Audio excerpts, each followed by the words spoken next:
we good back there? Or we'll go ahead and get started. Questions for Rob? Coach, did you think that that was a penalty against Lennon? It's not mine to decide. The referees make decisions. They've got VAR, all the things. I'll tell you what, we put ourselves in that situation to give them a good chance to call it. And are you frustrated? What are your emotions right now after seeing the team give up the 2 goals in the second half? Both kind of soft goals again, and lose 3 pretty important points. What do you think? Not to be disrespectful. No, I Of course, I'm angry. I'm upset, all the things, but we got another game on Saturday to go after, and points lost, it's not 3, you lose 2 on it, right, because you gain a point. I'm not happy about it, I'll tell you that.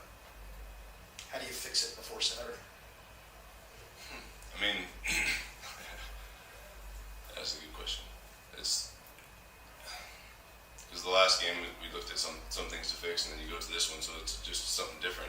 You know, we were under some pressure, and we had tried to make adjustments at halftime about being better and just being more brave in the second half. And I think that it's not about the errors that they score the goals on are the things that hopefully don't happen again. They're individual errors at times. So it's about eliminating those moments and having the concentration to be better in those moments. But we'll look at like the shape of the team and how that went, and even what the real difference in the second half was. Was it a lack of aggression? Was it the shape? Was it a tactical change? So I guess you have to look at the film again, and you look at that, and then you look at the opponent you're facing, and go from there. And last one for me. When you're obviously 2 mistakes led to 2 goals for NYCFC. We've seen this pattern in the past. But when you're watching film of the team, are you seeing other mistakes that aren't getting punished, or are y'all just really, really unlucky right now? No one's unlucky. Okay. That doesn't. I don't believe in that at the moment. I think that there's some times where you have warning shots where it's like, hey, they warned us twice. This happened on a back post cross or whatever. I don't like what we got punished with tonight. For me, wasn't anything that, hey, they warned us once. This happened already. For me, I didn't see that. But at times there is. Like I think at times there's been games where we've lost on a back post cross that, hey, they've done this twice and we didn't solve it, and we didn't solve it in the moment. So when we look at film, we're critical of ourselves, and we have ownership of the mistakes we do make, and making sure that, like I've told you guys before, like that we're not making the same ones. But at some point, like we have to try to put out fires when they happen, and if there is a warning shot or something that already happens, hey, this happened already, we have to cut it out. But as far as tonight, that wasn't the case. Rob, obviously the team followed up that Montreal game with, you got 2 goals, and then you got several shots on target. And you talked about that on Monday, wanting the team to be a bit more aggressive, taking a few more risks in the final third. Did you kind of see the response that you wanted to see from the team in that sense? Yeah, we took your advice. We were talking about it, so I'm just telling a joke now at a great time. Yeah, I mean, I think in the first half, like even off the kickoff, right off the kickoff, we were more brave, more direct, and playing in their half, and the goal comes right away. So right away, I was pleased, yes. And then I felt like they stuck with that aggression, they stuck with the bravery to play. The big thing is that we have to find out why we dropped off. And could you talk about Slish? It seemed like he had a bit more of an aggressive role. He seemed to be just more involved in the attack, penetrating passes, especially on that second goal, the pass to Silva.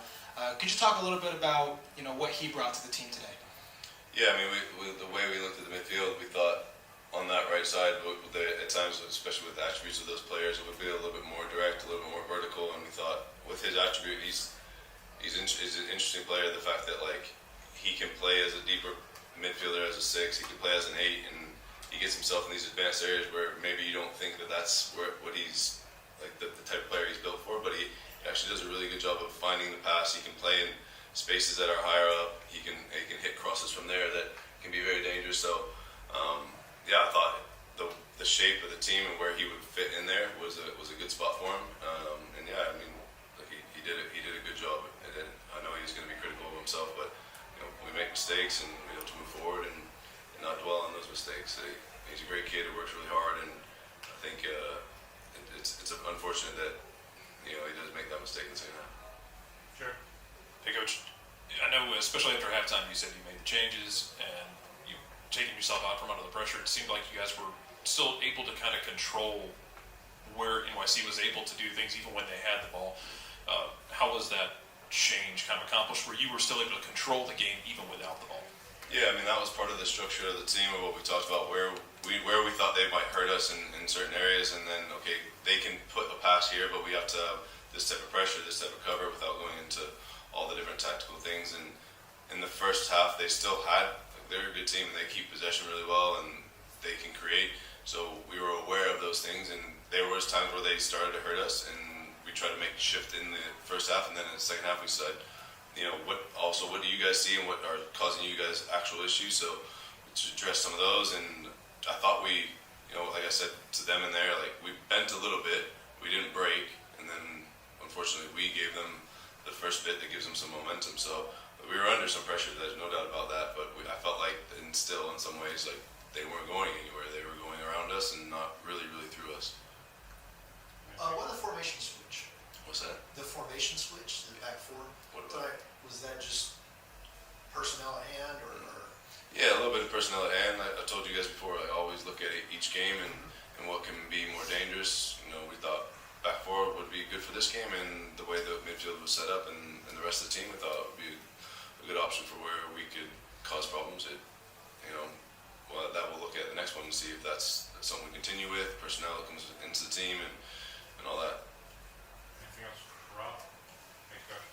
Thank you guys.